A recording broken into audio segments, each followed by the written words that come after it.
Welcome to the AVAIL Podcast, where we dig deep and talk about the art of leadership. My name is Virgil Sierra, your AVAIL Podcast host and lead pastor of Vertical Church, aka Iglesia Vertical in South Florida. Today, we're sitting down with Chip Judd. Chip is a wonderful friend. He is a counselor. He is a pastor. He's an author. And today we're going to discuss his latest book, The Endurance Factor, together with Pastor Greg Surratt. And we're going to talk about how to help leaders live well and finish strong. So lean in, leaders, and let's get started. Pastor Chip, it is good to have you on the AVAIL Podcast. How are you feeling today? I'm feeling pretty good, man. I worked out this morning and I'm sore, so I appreciate that more than most people would understand. Yes, sir. As somebody who's been a little closer, Chip, you have been a blessing in my life as well as my wife. Together as pastors who lead a church, we always lean into voices that can pour into us, guide us, encourage us, and you have been that for us in the last year as a counselor voice for us as a marriage. And I just want to say I'm thankful for you, and I'm also thankful to the Lord for what he's doing in your life right now. Why don't you take a moment, Chip, and share a little bit with our AVAIL audience, a little bit about who you are and what God's doing in your life? Yeah, man. Well, let me give you the who I am part first. Like I said, married 49 years, just celebrated just a couple of weeks ago, 49. Next year will be 50, baby. And, wow. And not a bad year in there. I mean, just wow. Amazing. 3 kids, 7 grands. I'm a pastor, but I'm also a marriage and family counselor. And just love the weird merging of those two and what they create, and it's opened up just working with leaders in ways I never saw coming. That I'm in this weird niche where I can talk church because I've pastored a church for 24 years, and now I'm on staff at Seacoast with Pastor Greg and Josh. But I can also talk, health and wholeness, and wow, help you break out of cycles. As far as what's going on, without a doubt, the biggest thing God has done and is doing is 8 years ago, I was diagnosed with IPF, idiopathic pulmonary fibrosis. Idiopathic means they don't know the cause. It's progressive. And of course, we were praying and trusting God for a miracle. And probably about year 5 or 6, the whole time we felt like God had us, like one of the first things he said when we found out the diagnosis and prayed is I just felt like I sensed God saying, I got this. And that, wow. And that just kind of carried us. I knew I was going to be okay. I just knew it. But about year 5 or 6, and hopefully this won't ruffle anybody's feathers unnecessarily. They need them ruffled. That's okay. But I felt like God said, it's going to get worse before it gets better. And I said, okay, because I had 3 options: supernatural healing, a lung transplant, or I go on to be with Jesus. And all these people that talk about they're in a hurry to go be with Jesus, I'm not one of them. I prefer to hang out here for a while. I mean, I can be with Jesus. Dude, I can be with Jesus here. That's right. I'm not in a hurry to get out of here. So I felt like God showed me that I was going to have the surgery. And I felt a sense of peace and all. And gosh, there's such cool stories all along the way here. But bottom line is, this summer I took a nosedive. And just, I had gone on an experimental drug, and it was horrible. And I never really recovered. And so I went on oxygen and all that stuff. And I mean, that's an experience if you can imagine dragging a tank around and people looking at you, and it's pretty humbling. But got on the list for lungs in the mid to end of November, and then God miraculously provided lungs, and I had my surgery on December 20th of last year. So it's been about 5 months. And, my doctors would say, and I would say, my wife would say, I'm doing great. There's challenges, but none that they would not have expected to some degree. So we're we kind of been out of circulation for a while, Mm. and had to basically shut everything down. Seacoast has been extraordinarily kind and generous, and kind of helped, to say take care of us is an understatement. And Mm. so we're slowly getting back into it, and excited, man. Excited to just watch God unfold, why He wanted to keep me here. So Yeah. so we're having fun. We really are. Yeah, well, I'm thankful to the Lord for your life, Chip, and I believe that like you said, the Lord still has some things He wants to do in and through you, and I'm happy. I'm happy to see Him continue doing that. You've been working with leaders, their families, and churches for years. Where did Right. this calling come from? When do you where and when did this start in your life? Dude, it was a total surprise. Um, 19, 1982. Nope, 84. I'm sorry, 84. Planted a church before we even called it that. I tell people I started a church by accident. And, and I never was a great pastor. It's just not how I'm wired. And I figured that out pretty quick. But one day I was praying, just walking around my little sanctuary praying. And I don't know if you ever see stuff when you pray, but Mm. I saw myself in airports. And I went home and said to my wife, I said, baby, I don't know what it is, but I think the Lord's going to have me traveling someday. Mm. And I said, what in the world would I ever be traveling for? I mean, I got 50 people in my church. And so I knew it was God. So I just kind of filed it away. Well, about 10 years later, not quite, honestly, church wasn't doing well. And I thought I needed a side job. So my wife and I were walking one day, and I said, baby, what am I any good at that I could get paid for other than pastoring? And she said, well, what about counseling? Everybody Mm. comes to counseling. Now, believe it or not, Virgil, I was so dumb, I didn't know you could get paid for counseling. And so I checked into it, and I said, dog, baby, you can get paid for counseling. And I Mm. found out, I had a bachelor's degree, but I found out I had to get a master's and blah, blah, blah. Mhm. So I checked into it all and worked through with my leadership at the church, and they were on board. They didn't pay for it, but they gave me the time to do it. I Mhm. got my master's now. Here's why I tell the story the way I'm telling it. All I thought I was doing was getting a side gig. All Mm. I thought I was doing was getting a tent making ministry. Little did I know it was going to totally change the direction of my ministry. Wow. So what happened is, believe it or not, a little side note, believe it or not, I had pastor friends that were mad at me for going Mm. back to school. And like Wow. number one, why do you need to go to school? Number two, Mm. why pick a secular school? And I can explain why if you want. And the bottom line is, got my degree, and I'm like, kind of like, what do I do now? I want to, whatever. And a friend of mine said, hey, I hate counseling. How about come to my church and do some counseling for me? And we worked out a deal where I went every other week, Mm. and it was like an hour and a half away. And he paid me, and then another church did it, and another church. And so before long, I was, for lack of a better word, I was servicing about 5 different churches Wow. and making a decent little side income. But what happened was they'd say, well, I love the kind of the mix of Christianity and what I call sanctified psychology. Mhm. And why don't you come speak for me? So I came, and here's what I think was the turning point. I'd go into a church to speak, and maybe do a marriage thing, or I used to give these men's sexuality seminars, talk about PAM, pornography assisted masturbation. And Mhm. what would happen is I'd be there a day or so, and we'd go for what I eventually learned to call the ride.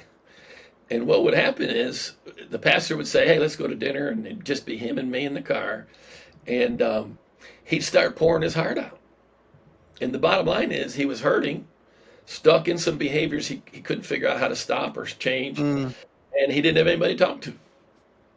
So by the grace of God, I'd help him a little bit, and he'd say, why don't you come back, but why don't you come early or stay late and work with my staff a little bit? So totally shockingly surprised to me, Virgil.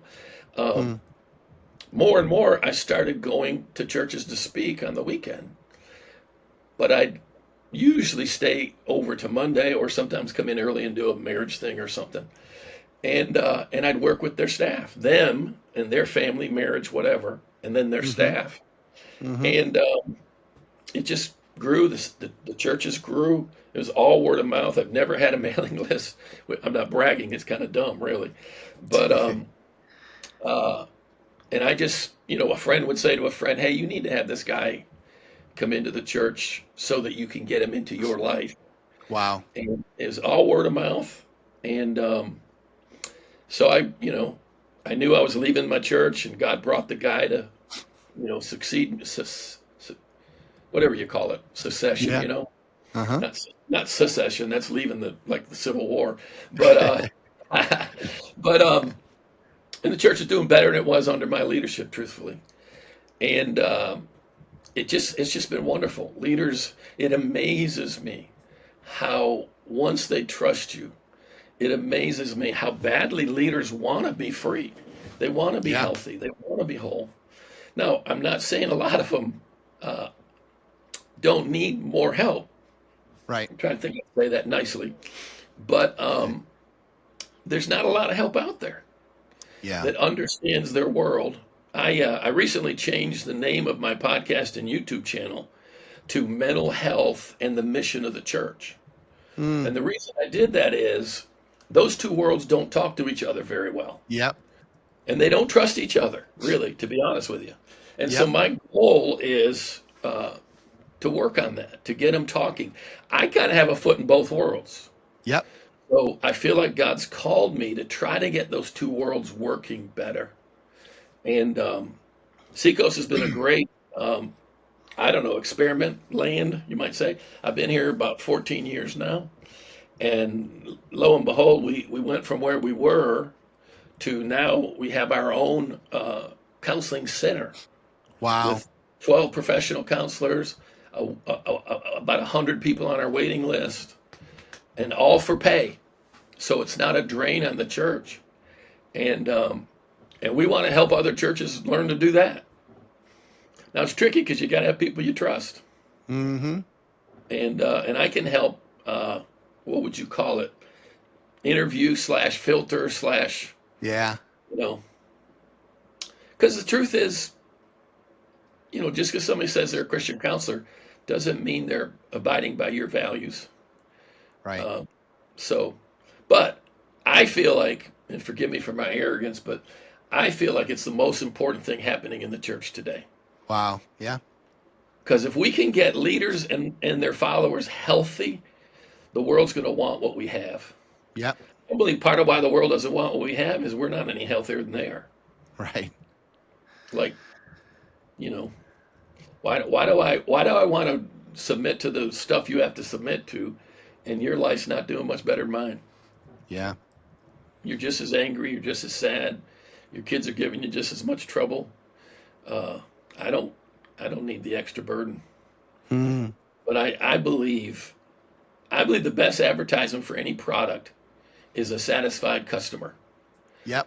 And if we can help Christians break out of self-defeating cycles of thought, belief, and behavior, if we can help Christians get free and stay free, I believe the world's going to want what we have.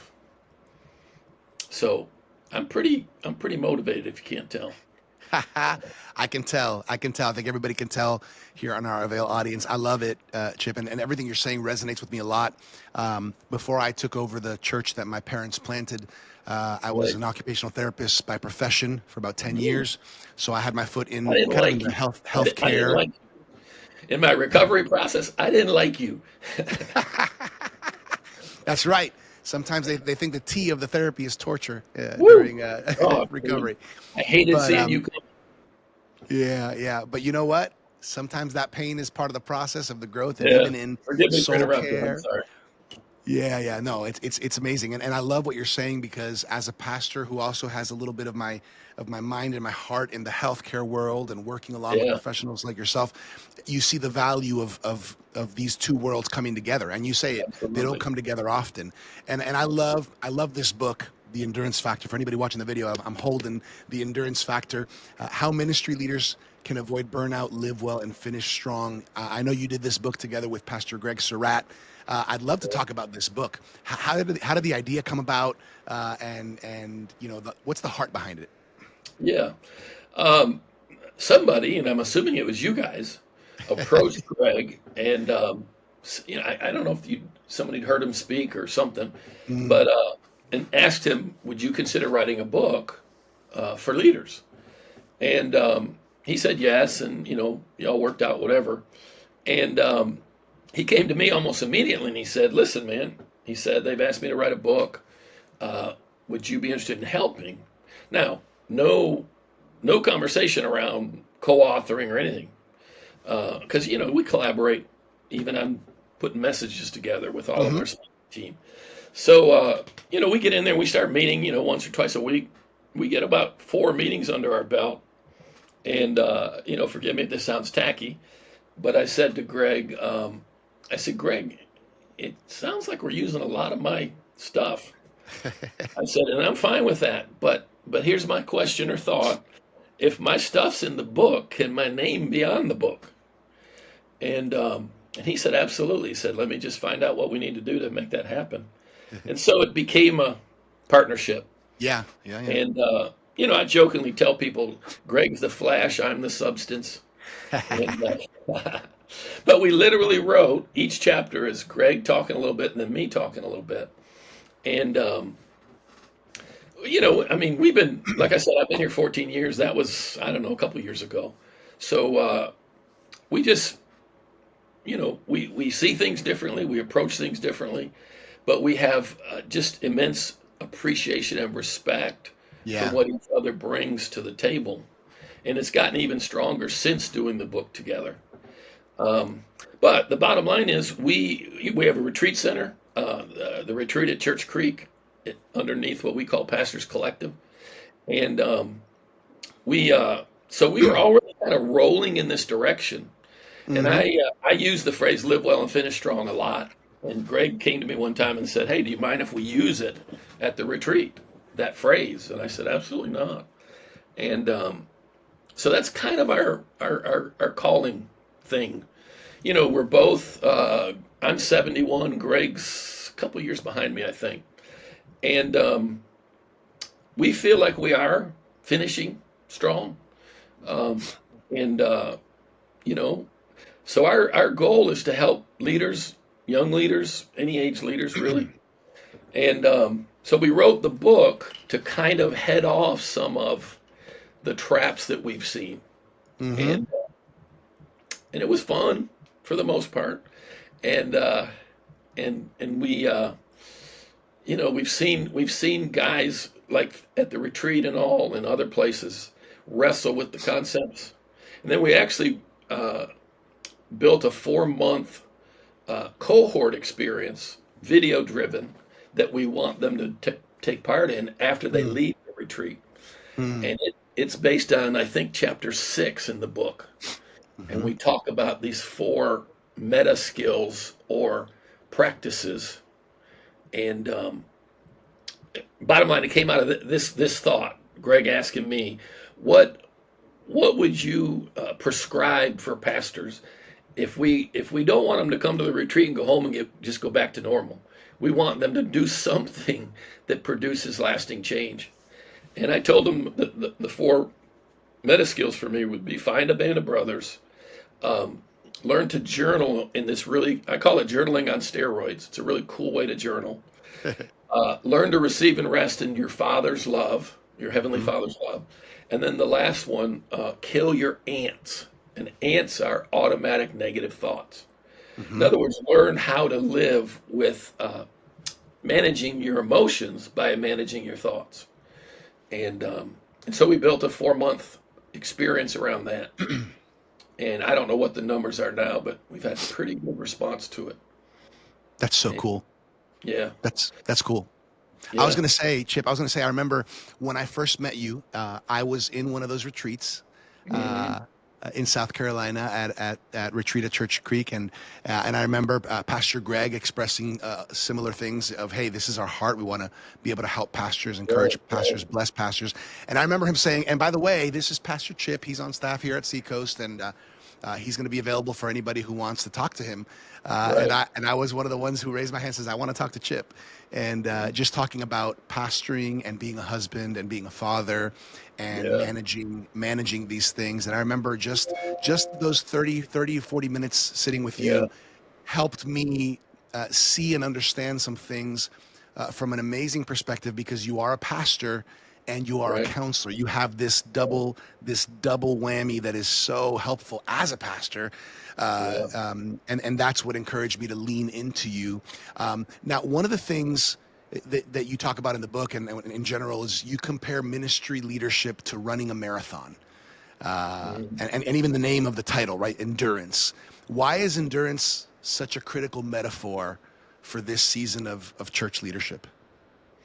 Yeah, I mean, if you and I'm not a runner per se. I hope to get back to running since I've had my lung. I don't even know if I said that I had a double lung transplant. Yes, But sir. uh, if you look at running literature, you're going to find that it's a very holistic. Like if you're going to run a marathon, there's a physical, obviously, but it's not. Oh, there's a physical component. I'm talking about you're going to put your body through a sustained stress for, depending on your conditioning, hours and hours. And uh, there's the mental part to it. There's the emotional part to it. It's a very global thing. There's the relational support you're going to need because the training and the nutrition and stuff. I mean, it affects every area of your life. Yep. It's and so ministry we tend to, like, I believe this: whoever's scoreboard you measure yourself by is your God, Hmm. and your scoreboard focuses your life's energy. Because your scoreboard is what you're going to look at. You're out there on the field playing the game. What you're really watching is the scoreboard. Now you might be Right. watching your girlfriend in the stand, but you're watching the scoreboard. And the danger with pastoring or any form of leadership is you have a very narrow scoreboard. Yeah. How many and how much? Nickels Hmm. and noses, and that's short-sighted, Yeah. narrow-sighted, and it's really a recipe for neglecting the other areas of your life that are eventually are going to bite you. Hmm. And so we want to, we really believe, like here's where the live well, finish strong came from. Whatever, you're always looking for cool phrases. So I came, Yeah. someone came up with that. And but here's the thought that really made it sticky for me. Sometimes I'll display it and it'll say "Live well, finish strong" with arrows. But in the Hmm. center, anything you do to live well is going to make you finish strong. Mm. Anything you do to finish strong is going to make you live well. Mm. And so what I found was they were mutually supportive objectives. Hmm.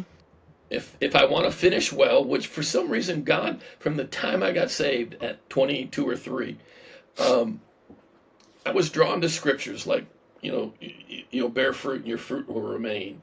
The parable of the sower. Why in the world was only 1 in 4 landed well? Right. And I've always been drawn to what is it about finishing well. And I remember when I was a young Christian, I was raised American heathen. We didn't go to church. I don't mean much. I mean, we did not go to church. Hmm. And bottom line is, I got saved in a charismatic environment. And I was doing drugs, chasing women. I mean, I was a rascal. And I got saved, baby. I mean, I got Wow. saved.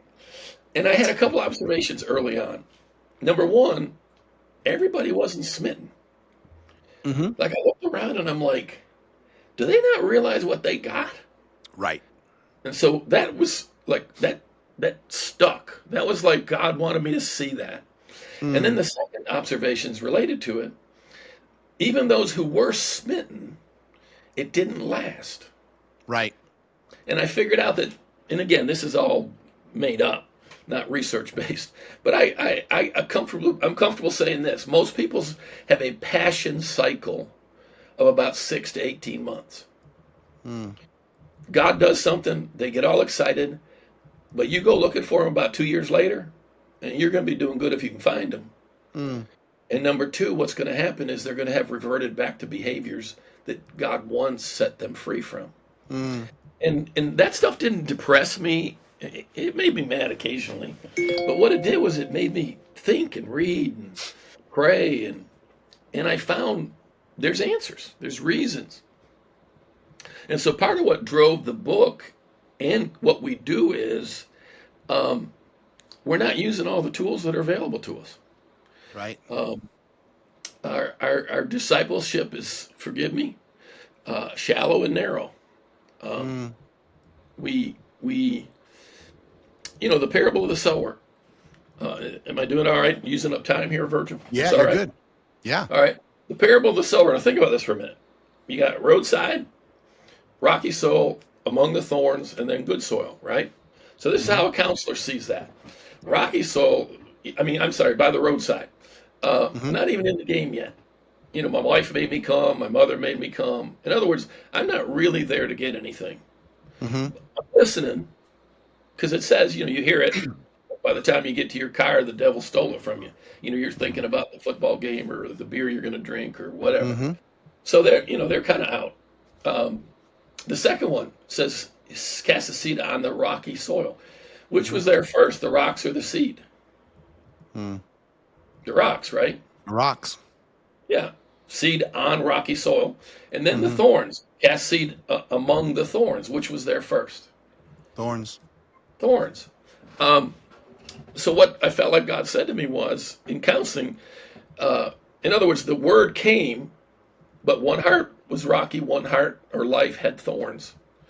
And what you call that in counseling is pre-existing conditions. In other words, the condition of your heart when the word arrives determines how it penetrates and prospers you. In other words, we're not all ready to hear the word at the same level and to the same degree on the same subjects. You had a rough childhood. Dude gets up and he preaches on the Father's love. You can't relate to the Father's love. Right. My dad, this, that, or the other. And so that word hits rocks and doesn't penetrate.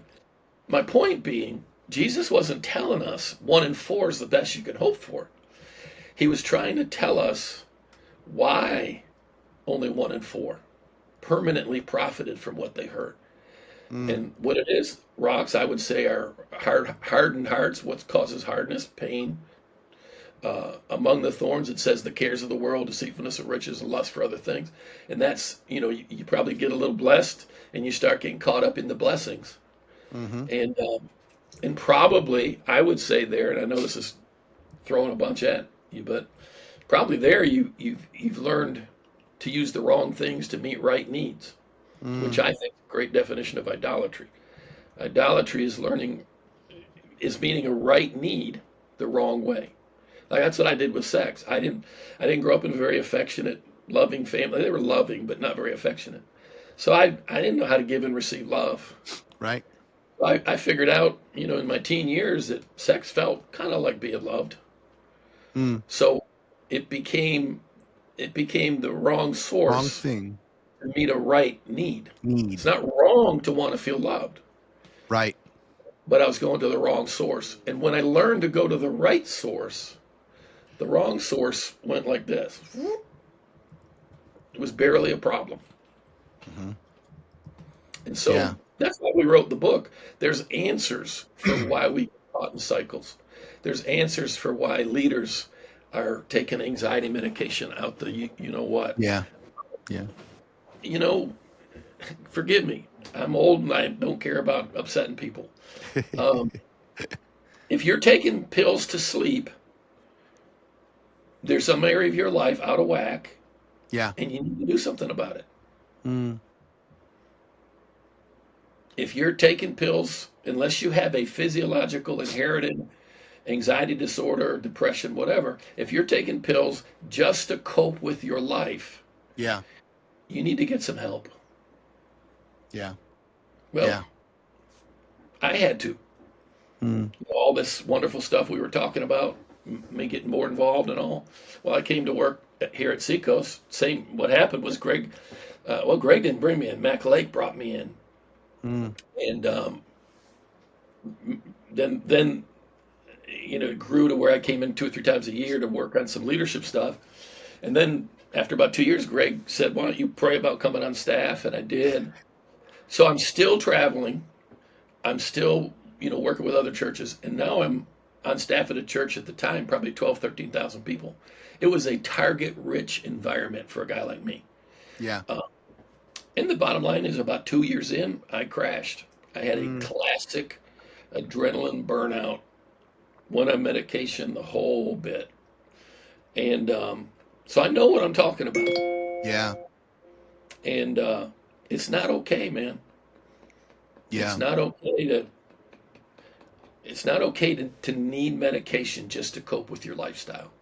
Mm. It's not. Yeah. That's important. Another thing that you lean into a lot, and I've just heard so much wisdom from you, Pastor Chip, is when it comes to relationships. You mentioned that leaders can invest in ministry without sacrificing their most important relationships. Absolutely. What are some real life boundaries or practices that can make it possible that we can lead well, Yeah. do in ministry, but we're not sacrificing our relationships, especially our family? Yeah. It's going to sound like I'm going somewhere else, but I'm not. The biggest thing a leader's got to deal with is why.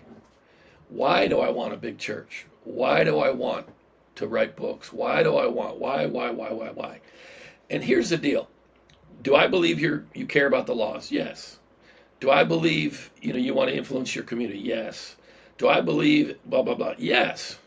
Do I believe your motives are 100% pure? No. Because it's impossible. It's impossible.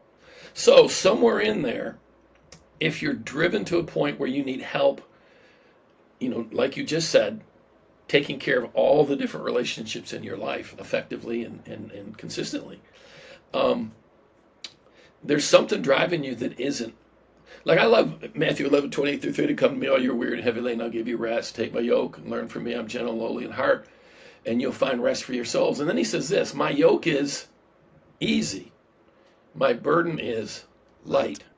Well, here's my deal, and I'll say this to any leader, look him in the eye and say to him, if your yoke's not easy and your burden's not light, it didn't come from Jesus. Wow. Period. Wow. Oh, you don't understand the calling on my life. You don't understand the anointing on my life. Well, let me talk to your wife. Does she understand the calling on your life? Because I think she thinks you were called to be her husband before Wow. you were called to pastor that church. I don't mean before in time necessarily, but in front of. Yeah. So I've been at this long enough, and I've worked around enough leaders now. I just don't buy some of the excuses. If you can't be a good husband, then shut up and sit down. There's nothing about you that is so precious and invaluable that we can't do without you. Go bless your wife. Chip, this sounds like it comes from a lot of experience in sitting across the table from pastors, probably very successful pastors and leaders. But in terms of ministry or in terms of production, but not necessarily in terms of family and marriage. And you know what I found, Virgil? Obviously, it lands rough. And I don't know if you're into the Enneagram at all, but I'm an 8 on the Enneagram, which means I like to argue. I'm not afraid to go there. And I'm so secure in my Heavenly Father's love that I'm not afraid of you anymore. Like I like to say this, I want leaders to like me, respect me, and use me, but I don't need them to. Sure. And it's hard to need and lead at the same time. So I found leaders accept what I just said a few minutes ago, um, extremely well. Um, you know who John and Lisa Bevere are? Yes, I do. And I have their permission to talk like this because they've done it themselves publicly and given me permission. Mm-hmm. Uh, through two mutual friends, they were pushed my direction just to help them with some things. And uh, I I'd been around them enough to kind of know what was up. And sorry about that, my phone. Mm-hmm. And bottom line, dude, I had 2 days with them, and Mm-hmm. within the first hour, I hit them with a 2x4. I like to say it like this. Forgive me. I beat the crap out of them, particularly John. And I tell you what, dude, I could not have been prouder. Wow. I could not have been prouder. Mm. 'Cause let me tell you, leaders. Here's the deal. One of your marriage is, for my take, is number one. But Yes. one of the top 2 to 3 is your teachableness, your humility, your Mm. willingness to grow. Because in the long run, one of the greatest things that's going to affect your trajectory is your appetite for truth. Mm. And most leaders do not have good sources of truth in their life. Wow. Oh, my staff can be truthful with me. I thought you were smarter than that. I mean, come on, man. You pay their salary. They look at you as a father and they crave your approval. Mm. Don't tell me they're going to be honest with you. They're not going to tell you that sermon sucked. They're not going to tell you that latest campaign we did was ridiculous. They're not going to tell you, dude, if you don't start taking better care of your wife, I'm going to report you to the elders. Mm. They're not going to do that. Give me a Right. break. And if you don't think you need that in your life, you're even scarier. Mm. So my deal is, it amazes me the number of leaders that want someone that'll be that honest with them. Now, they want you to do it behind closed doors. They don't want you to come up to them in public and do that. And I never would do that. But my deal is this: if you hire me, we're going to get something done. Yeah. And here's why marriage is so important to me. When I go into a setting, let's say you tell a friend and he says, hey, I'm going to try to get that guy to come work with me and my staff and whatever. So I go there and I don't know the guy. What's the first thing I want to do to find out the real character and quality of this guy? What is it? Talk to his wife. That's right. I want to meet his wife. Uh-huh. And if your wife does not look cherished, act cherished, act like she knows, I know I'm the most important thing other than God to this man. If she doesn't look and act like that, we got a problem. Mm. And I may work for you and I may take your check, but we're not going to be friends. Mm.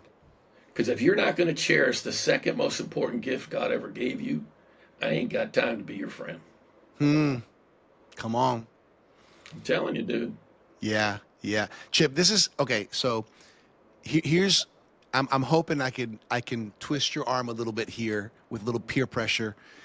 We're gonna need to continue on another episode of the AVAIL podcast because there is so much more that I want to ask and I want to touch on that I know is going to help our pastors and our leaders. Are you okay if we plan on doing another one real soon?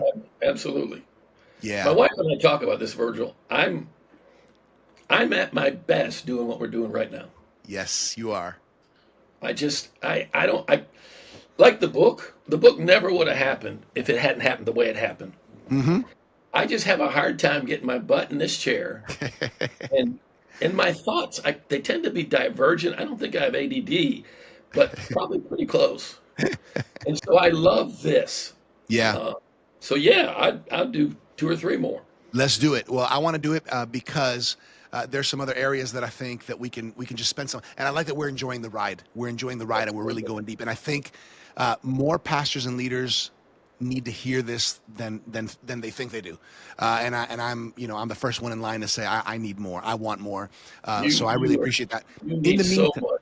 You in need the so meantime, much. yes, Chip. In the meantime, I want leaders and pastors. I want them to know how they can access, a little bit more about your resources, your ministry. How can they connect with you? What's the best way? Where can they go? Okay, website, chipjudd.com. Mm-hmm. Pretty simple. I have a podcast and a YouTube channel. My name will get you there, Chip Judd. Or I just switched the name in the last 6 months to Mental Health and the Mission of the Church. Mm-hmm. Either my name or that will get you there. I've got hundreds of stuff on there. I used to do this 8-minute mind shift every Wednesday morning, and there's probably 100, 150 of those on there. Good. And most of the 8-minute mind shifts are about 12 minutes, but and then I think this new that cohort I was talking about. I don't think the cohort's on there, but I think I did a 4-part series for May being Mental Health Awareness Month, and I think it's on there. I called it Shades of Grace, and the subtitle was Exploring a Jesus-Shaped Culture. How to create a culture that smells, looks, and acts like Jesus. And basically what I did was went into some mental healthy stuff, but from a spiritual side. And, so good. Yeah. So good. So if you go any of those places, I'm still in the recovery from the double lung transplant. I can't travel yet. I can do things on Zoom. In fact, I can even do training over Zoom. I can't go out to the retreat center, but on Tuesday nights when they have groups of men, I do an hour and a half teaching and interactive, and it's pretty cool. But my point is, I've got a friend up in Boston who wants me to do a staff development. So there's different things I can do. I'm going to try to not get back as busy as I was. I imagine. My surgery. Like even what we talked about, Virgil, I want to get you back on my schedule. Yeah. But I'm being picky about it. Of course. And so, by the way, email me and we'll make that happen. Yes, sir. Yes, sir. Right. And I want to let everybody know you're going to want to get. No, I'm not going to give up. And I want to let people know this book, The Endurance Factor, by Greg Surratt and Chip Judd. You're going to want this. In fact, you might want to get multiple copies for your team. If you're a pastor and you're leading any group of leaders or teams or even other pastors, this is one of those that you're going to want to not only have, but you're going to want to gift and recommend to others. The Endurance Factor, How Ministry Leaders Can Avoid Burnout, Live Well, and Finish Strong. We're going to touch more on some of those in our future conversations here. Chip, I just want to say on behalf of our AVAIL team, Dr. Sam Chand, Martijn Van Tilborg, everybody behind the scenes, we honor you. We bless you. We're so thankful for your life. We're thankful for the fact that the Lord He's pumping some more oxygen through those lungs right now. And I've got 51-year-old lungs. Come on. What a pleasure. Thank you for spending some time with us on the AVAIL Podcast. Love it, man. Yeah. We're going to have you, we're going to talk more and we're going to go a little deeper on this book and some of these subjects. But we just want you to know we love you. We're thankful for you. We're praying for you. What's one last nugget you want to leave on our hearts as we close off? Know yourself, like yourself, be yourself. There it is. My 4th anniversary, I realized I'm not going to build a big church. And the truth of it is I cried. I cried buckets. I hated it. But it started to push me in a direction where I could figure out what I was called to do. And I'm not wired to do what you have to do that. But I'm really good at some other stuff. Yeah. So you waste a lot of energy being who you're not. I remember this fellow told a story years ago. I hope I can remember it. Old black preacher, and he said, be who you is, because if you ain't who you is, then you is who you ain't. Be yourself, man. Take what that means and fill your slot. Do your calling. And just, if it doesn't get you where you always hope to go, then be grateful. Love it. Thank you, Pastor Chip Judd, for spending this time with us. We look forward to the future AVAIL podcast that we're going to do to help keep investing in and helping leaders. I know that people are going to be blessed. Remember, everybody, The Endurance Factor, chipjudd.com. is a good place to go and get more information. And also for the podcast and even YouTube videos, look up Mental Health and the Mission of the Church, connected to Chip Judd. What an honor, what a blessing. Thank you, everybody, for joining us for this episode of the AVAIL Podcast. For more leadership resources, check us out at theartofleadership.com. Make sure to claim your free trial subscription of the AVAIL Journal at availjournal.com. And we're always here to give you the voices, the best voices that are helping us as Christian leaders. As always, I'm your AVAIL Podcast host, Virgil Sierra. Muchas gracias. Thank you for connecting with us to learn the art of leadership here on the AVAIL Podcast.